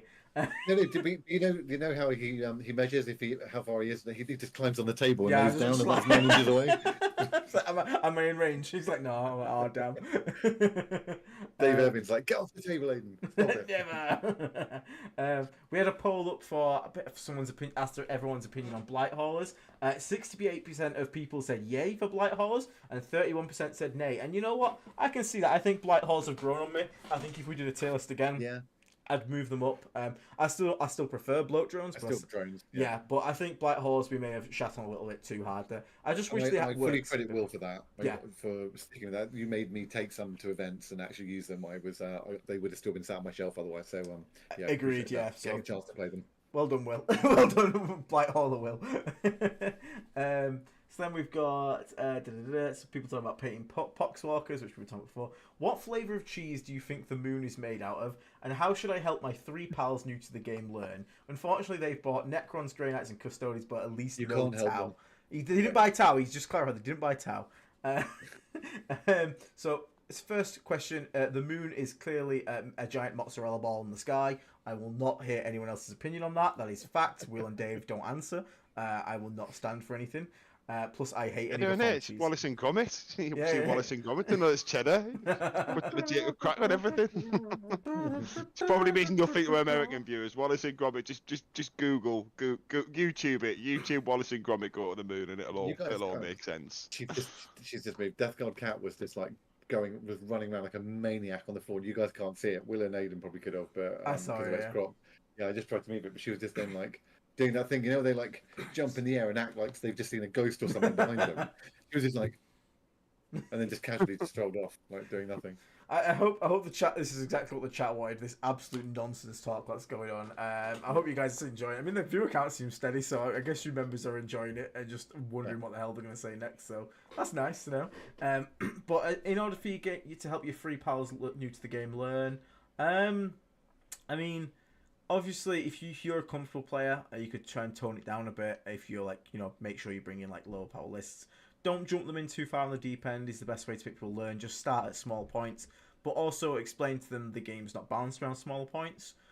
So the goal is to get to 1,000, 2,000 points, but start the basics. Like learn just the basic mechanics. Don't introduce them to anything super complex first. get them moving, get them shooting, get them charging, get them fighting.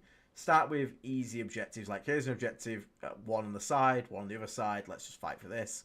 And from there, because I mean, that's how we used to do it when I used to work for Warhammer. Just start stuff easy, engage in the fun side, the narrative side, and then sort of like once people start getting comfortable, then you can start working on making their army stronger, etc. Like that. That's probably how I'd go about it. I mean, I've never like really, because I got back into the hobby and I had models when I was a kid, and I've only really sort of taught people how to do 2,000 points. I could work out how to do it. I could think of some things if I was to sort of think about, but my instinct says just play Combat Patrol. Surely, because Combat Patrol plays all the phases, it has a scoring system that works with small games, and then that'll probably like escalate to sort of bigger games. I would presume that would work as a simple way to do it, but I don't know what the Combat Patrol rules are like and how they compare to a full scale game of 40k. I don't know if it's like, but I imagine there's still the movement phase, the charge phase, shooting and fighting works the same. I think it's just how you win, isn't it, is different.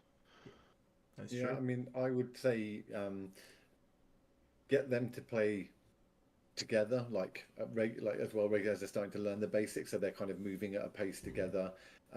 Share some good early battle report stuff, like play-ons.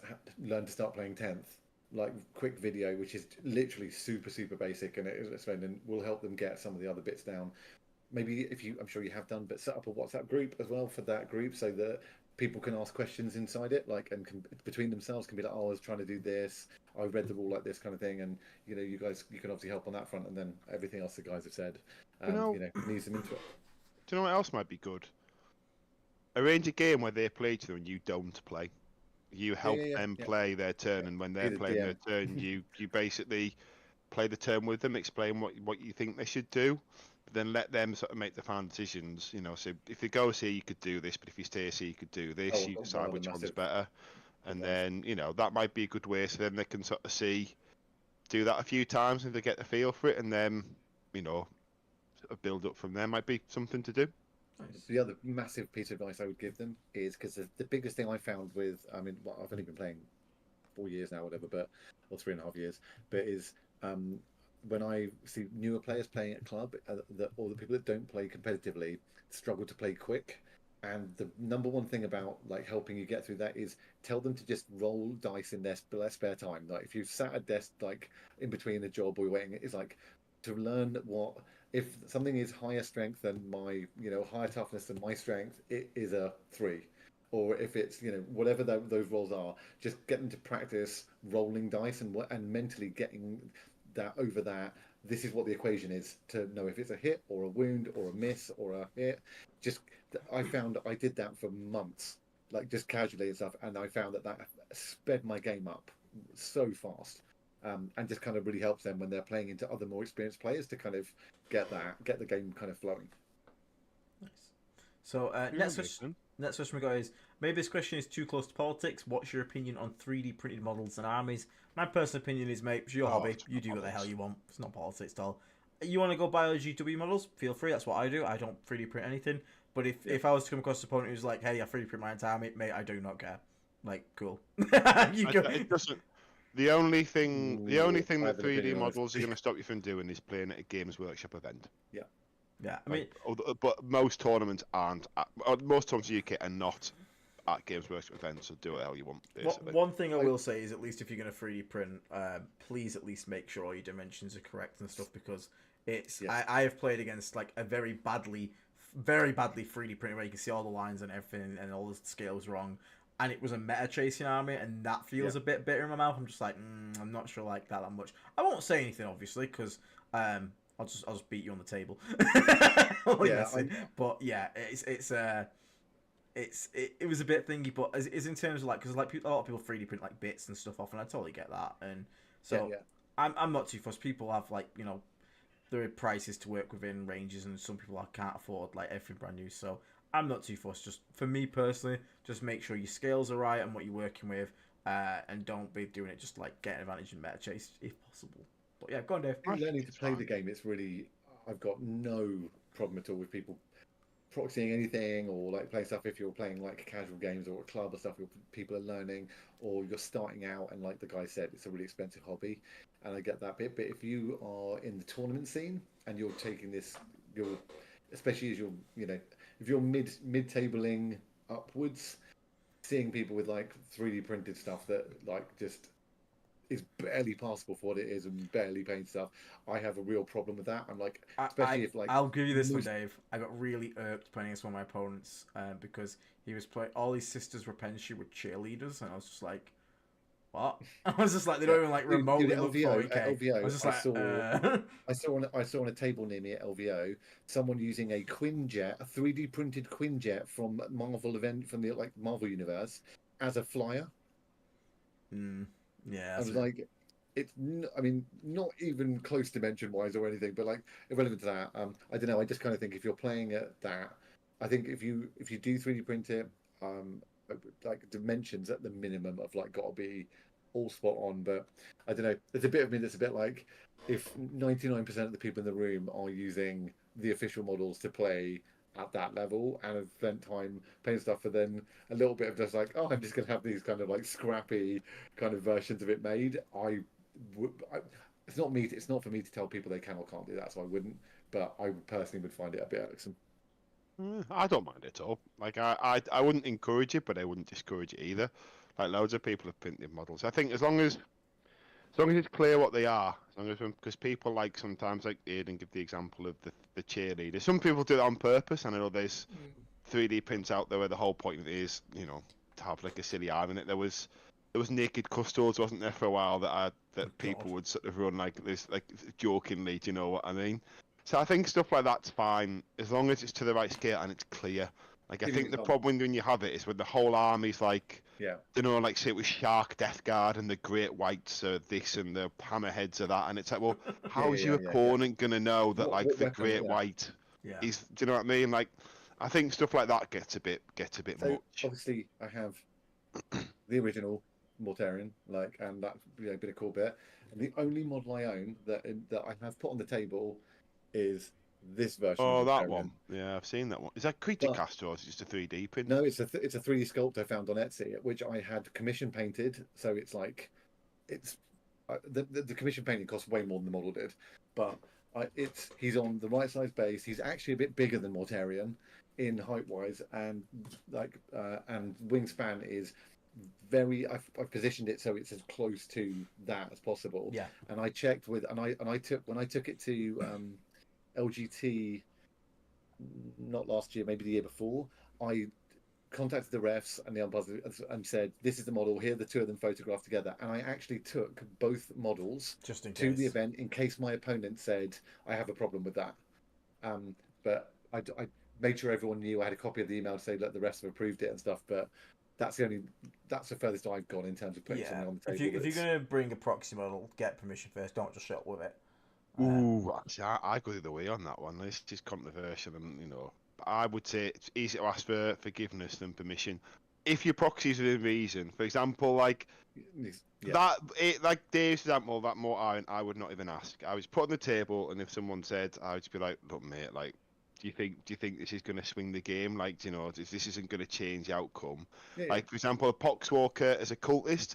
If you've got Poxwalkers and cultists in the same army, they need to be clearly defined. If you don't have any cultists and you only have Poxwalkers, and you decide to put like some guns on the ones, a grenade launcher on the guy's side, a grenade launcher, or if you say, right, I haven't got any the grenade launchers, you just don't play them as grenade launchers, you play them as bare bones cultists, and each Poxwalker's a bare bones. No problem. Don't even waste your time contact tournament because they might turn it down. Whereas you get the tables, as long as they're painted, I don't see a problem with it. I know other people might do that, but as soon as you've had the no, that's my opinion. But I think if it's like a wild thing where, for example, I'm gonna put this squishy great unclean one on a base. Can I run that as a great unclean one? Because I think ask for that. But I think otherwise, like the Poxwalker and Cultist thing. If your opponent thinks they've lost or won the game because you're plastic men who were exactly the same size, then they're a loser themselves. Like, I think that opponent's just a loser. And if they would take them off the table, I'd be like, yeah, I wouldn't like mate, so it's fine. So, like stuff like that to me, don't bother asking. Like, as long as it's the same and a realistic thing. For example, if you've got a 30k Terminator and you want to run that as like a death shroud and it's got the Yeah. right, and you can put a scythe in his hand, don't waste your time asking him. That is fine. Only a complete knobhead is going to be like, no, you can't use that. Because like, why? Well, have you put on that? Have you put a 30k death shroud next to a 40k death shroud? Yeah. It's about 3 centimeters shorter and Exactly, less wide. Those 3 centimeters could lose the game. Yeah, that's what I'm saying.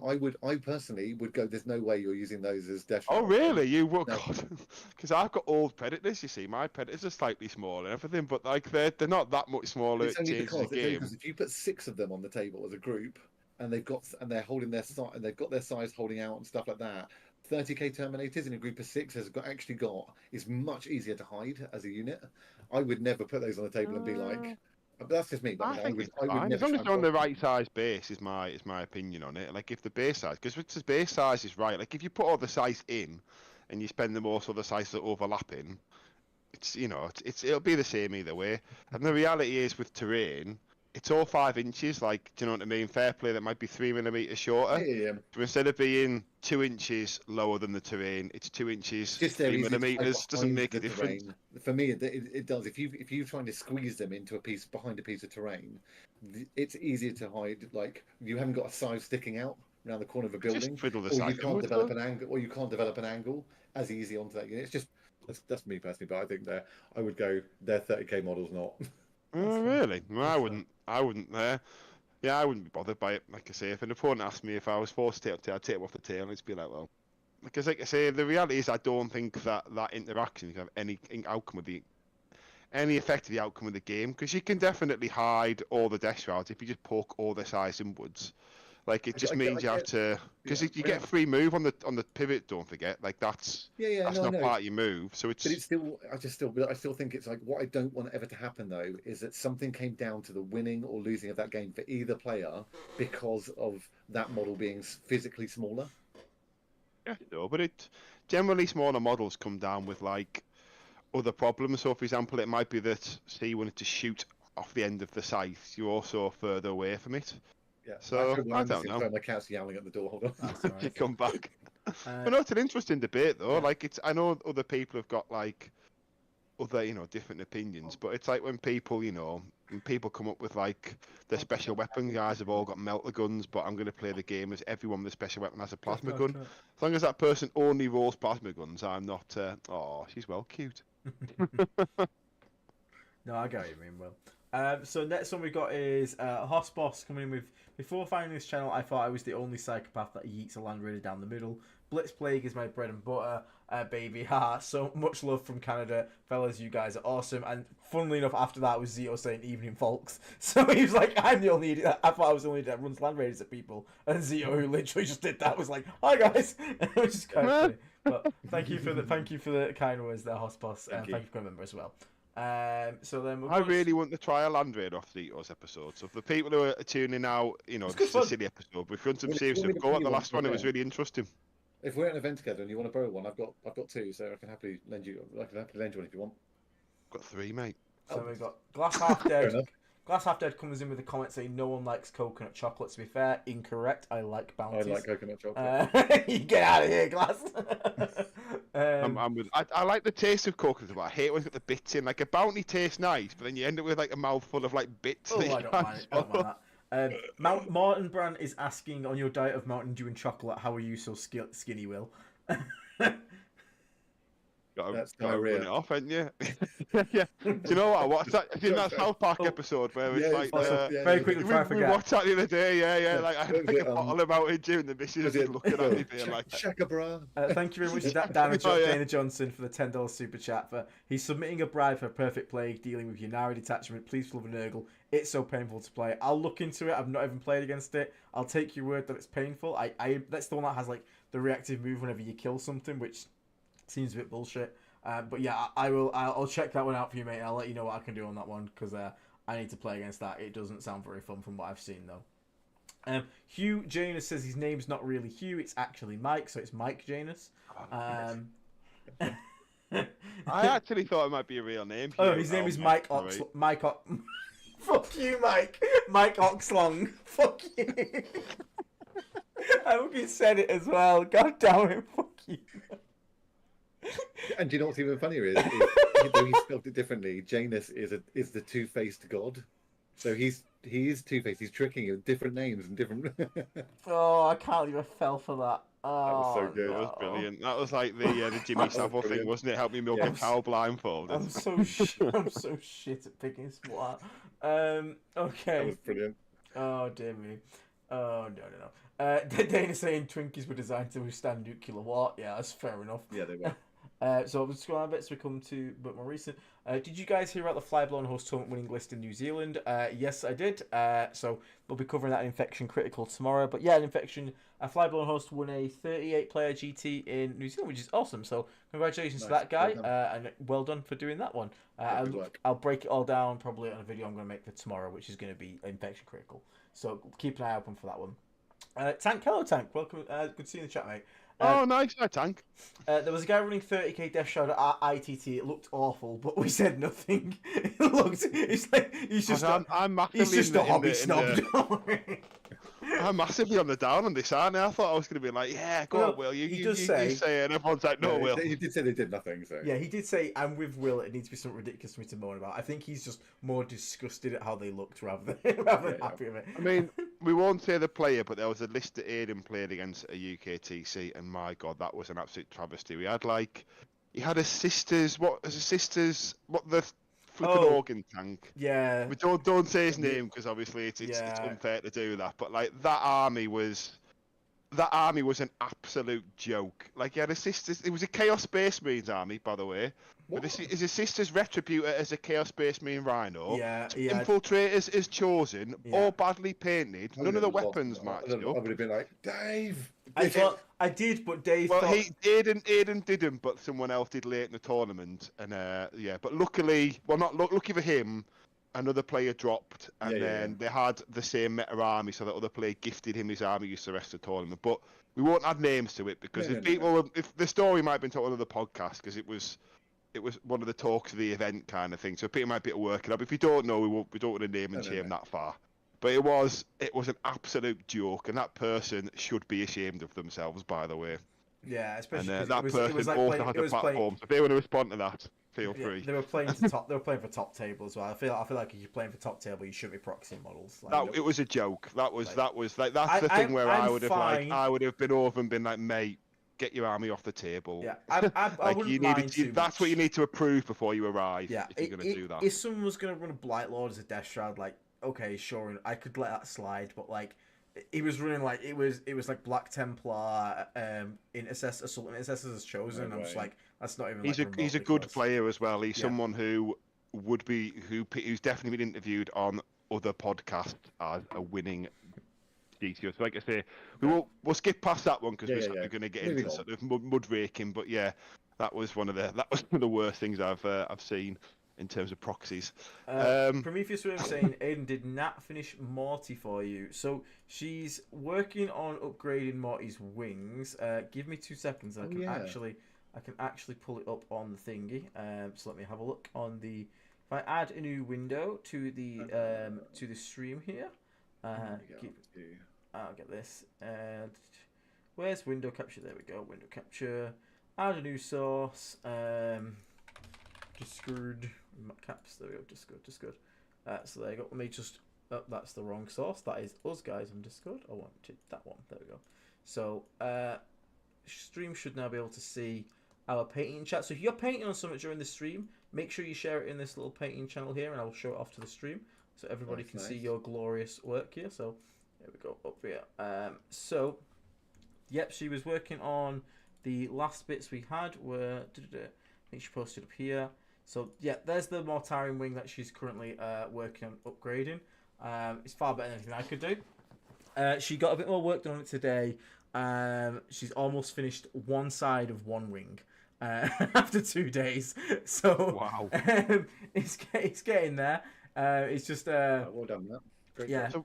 So what's she doing? Because you've already got a beautiful plate Mortarian. Is this a new Mortarian, or is she upgrading your one She's to like? upgrading the current one. She's redoing the wings on it. So she's redoing the wings on the guy. He's in the shop. He's in the shop. Yeah, he's currently having an upgrade, which is quite nice. I think I actually have an upgraded picture which I can actually put in it. Give me a second. I'll put that in there. He's gone to this.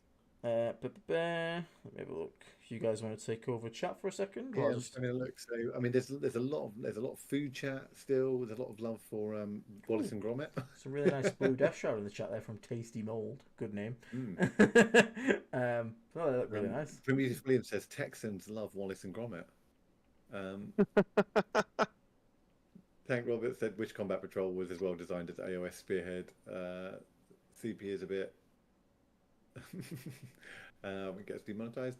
What else have we got down here? Did you guys hear about the 5-blend list? You talked about that one. Here we go. I've got the upgraded images. Wolverine said I had a guy mad at me because I had one squad of Nurglings into 2 and said I shouldn't count since the models were not right.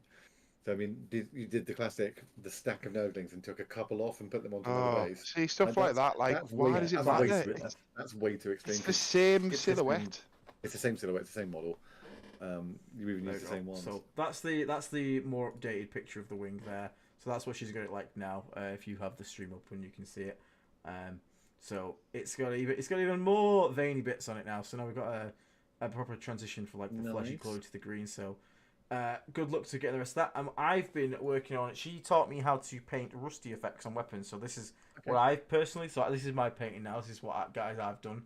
So these are what I'm working on upgrading. So these were just silver before coated in Agrax Earthshade, and now she's giving me a really simple recipe to sort of like make a weapon with rust effect on it, which I'm quite happy with, to be honest. So I keep telling her she should make hobby videos for the channel. Yeah, definitely. Maybe you should do. Maybe you and Nat should do his and her hobby video where you sort of that might be quite funny. Do it slightly comically, you know, like but with the real sort of content coming out. Have you ever seen the Snip and Web stuff that they do?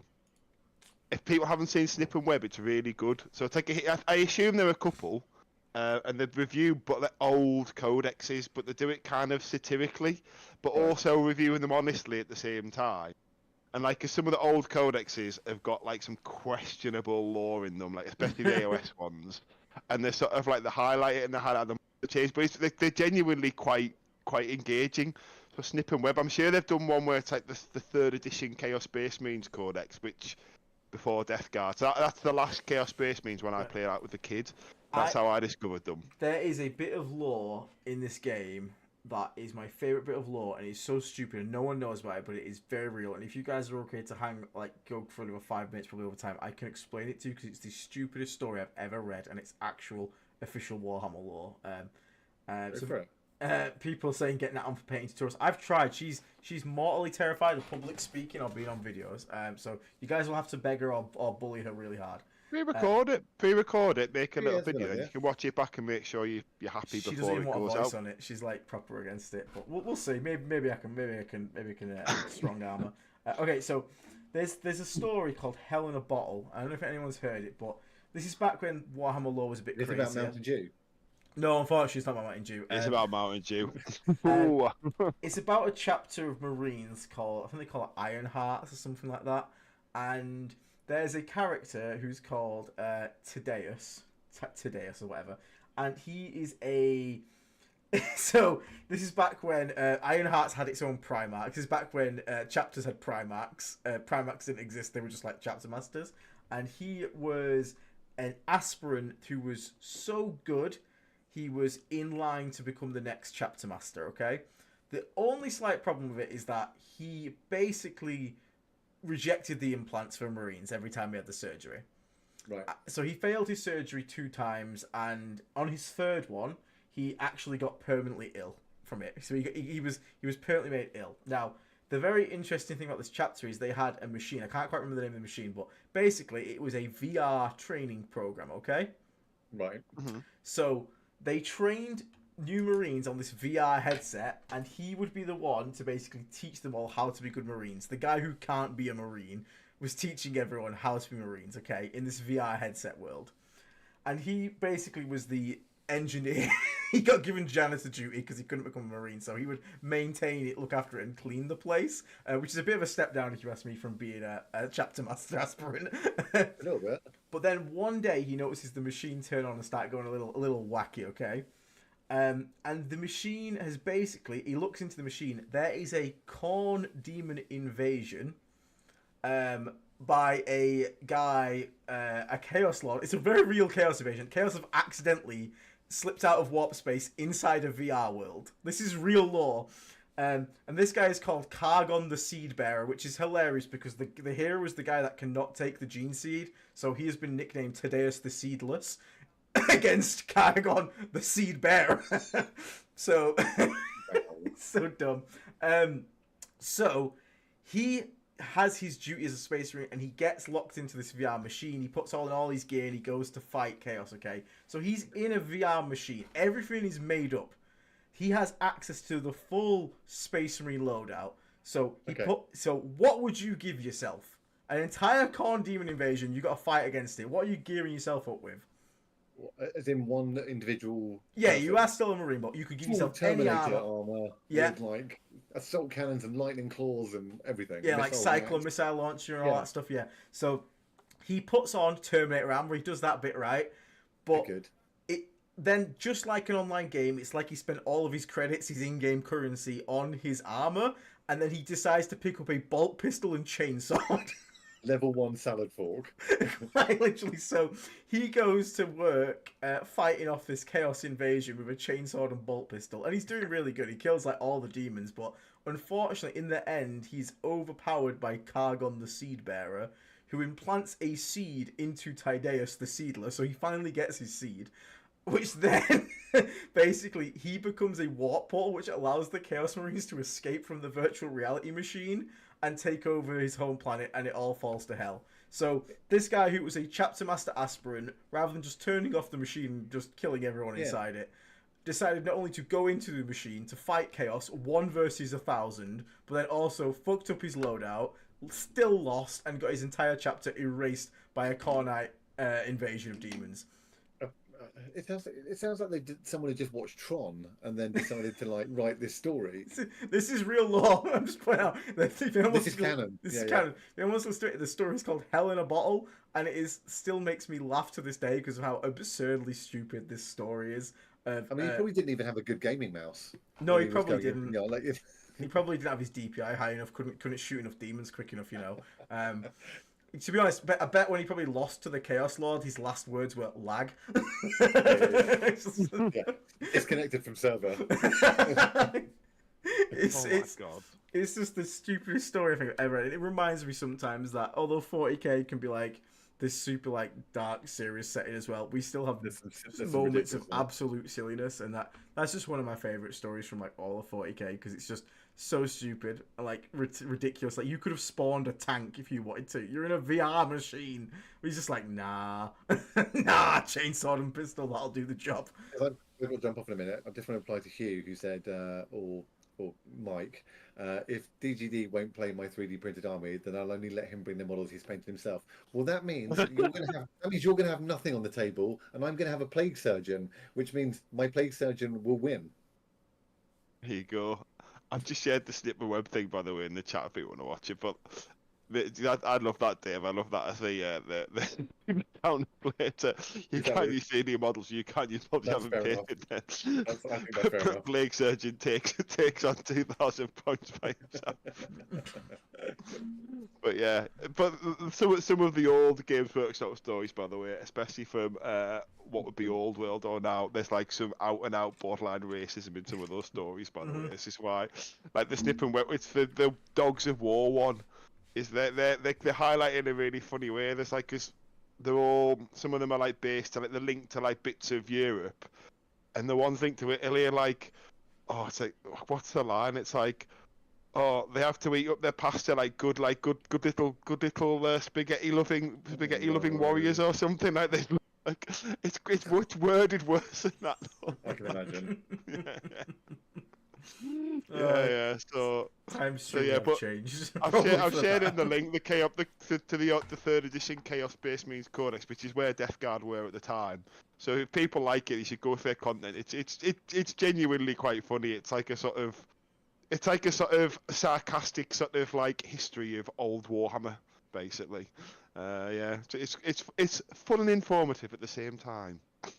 That's awesome. Guys, I'm going to love you and leave you. I'm going to go and get some food. Yeah, we're probably going to wrap up here anyway, because my missus is messaging me about our food, so I'm sort of sort of I'm watching the phone at the same time as talking here. Yeah, no worries. Um, You guys go sort yourselves some food and stuff because No, I'm gonna head off in a second anyway, so I won't be Alright, on for well, too much longer because before I I'm stop, I want to say, lovely to hang out with everybody. Thank you for joining us for a nonsense hour and a half. That was it was really good fun, and I think if people want more of these, yeah, we'll they are definitely- absolute nonsense. I did put in their thumbnail chatting absolute rubbish because that's what this is. I think we've gone through like American candy, what we have for tea, how do we make brews, to How many socks have you got? how many 3D socks? prints, the 3D print debate. Yeah, 3D print debate all the way to a guy having a VR meltdown in 40k.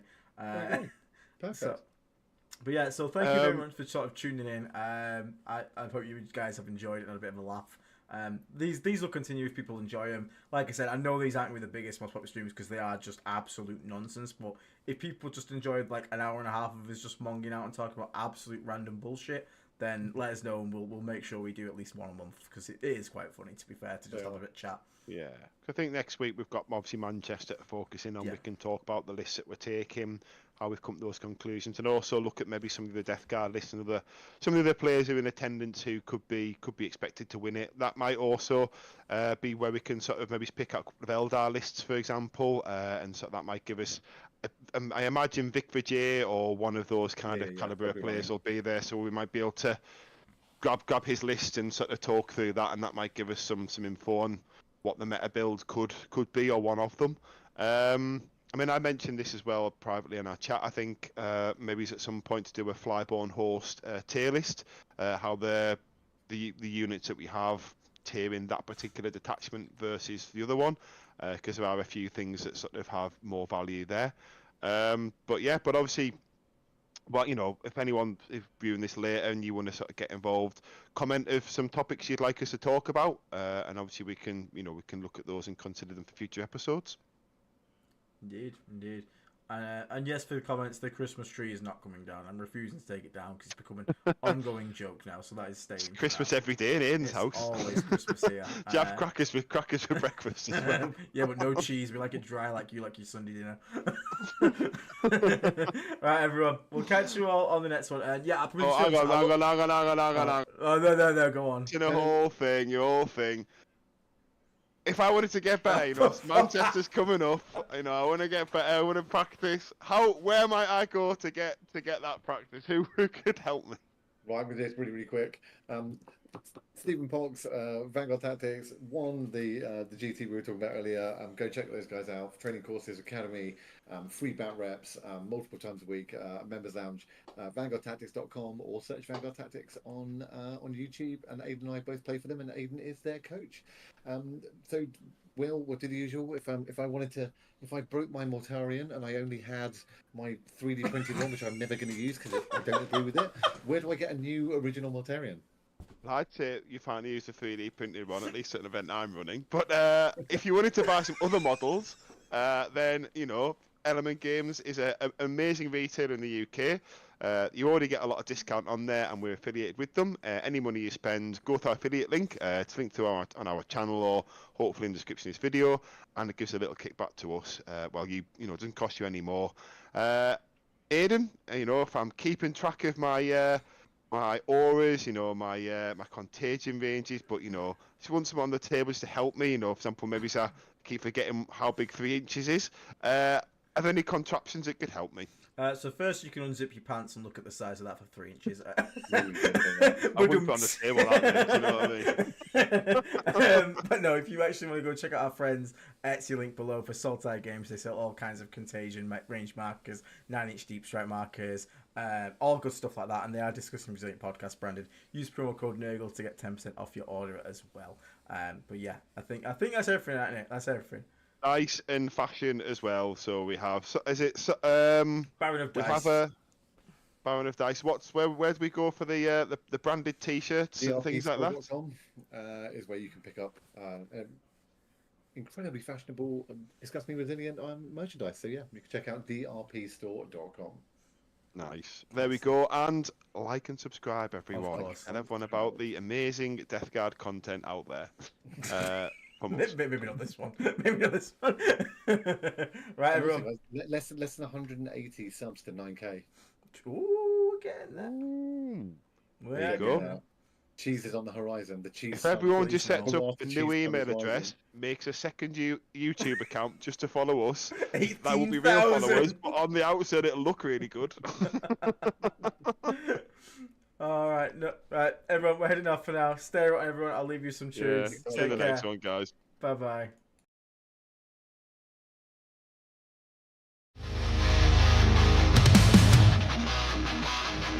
Through the haze of rock, they rise to the fight. Growing machines born of plague's delight. Steel fused with flesh, corrupted and vile. Rolling forth in Nurgle's blessed style.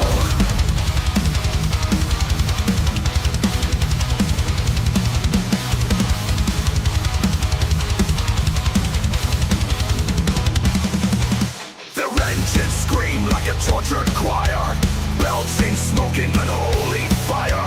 The battlefield's alive with rust and disease, a symphony of death in the toxic breeze. The ground quake, hear the engines roar, a deathless tide from the warp's dark core. The battlefield's alive with rust and disease, a symphony of death in the toxic breeze. The ground quake, hear the engines roar, a deathless tide from the warp's dark core. Engines of decay rolling through the fray, spreading death and despair with every day. Twisting machines, nightmares untamed, the demon engines burning Knuckles' name. Engines of decay, hear the blade bells toll, in the shadow of despair they take your soul.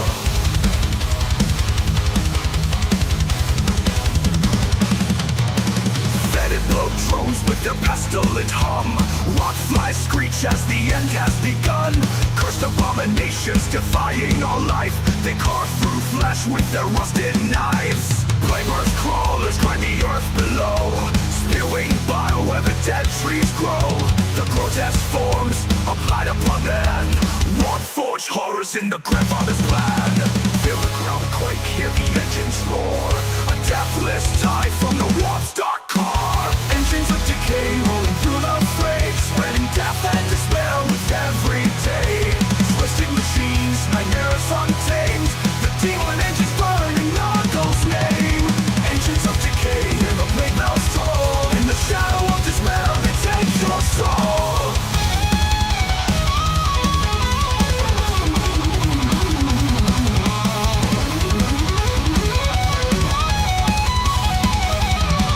Born from rot, the power is unclean, a grotesque fusion of man and machine. Blessed by Nurgle, they thrive on disease, bringing the galaxy down to its knees. The gears grind, the pistons scream, a putrid force that shatters dreams. No mercy here, only decay. The demon engines pave Nurgle's way.